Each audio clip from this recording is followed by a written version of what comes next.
So these 20 minutes that you're on scene are so intense. It must have been intense shooting, and it's almost like a play, if you will. Yeah, it was like a play, yeah. And, I mean, you never get to do a scene that long in a movie, and sometimes, most of the time, you don't in a play either. So it was, yeah, it took about 2.5 days to film, and well, it's actually quick when you think about it. Most movies, that much material could take a week or more, so it was very intense. And what we're saying is intense, and what's going on is intense and disturbing. And Did you need to be very specific dialogue that was written? yeah, So I you had to be very specific. I mean, everybody did, but I had to be also because I have a kind of very rich imaginary life. I'm deluded about who he is and what I think I am to him. So I had to make up a whole story in my head in order to make it make sense. What's interesting too is even though this book was written 10 years ago, Yeah. a lot of the things that were happening now, were they happening when you were filming, like protests on Wall Street and pie throwing? That stuff was starting up. The pie throwing stuff happened while we were doing it.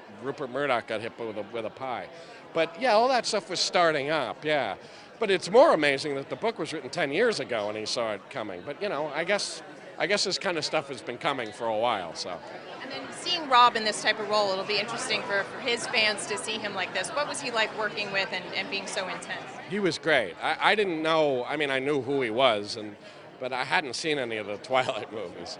And so I had no, as far as I was concerned, he was just a really good actor. He was this guy I got to go into the room with, and thank God he knew what he was doing because, he really had a hold of the character. I just got thrown in there and I depended on him to really help me out. He was great.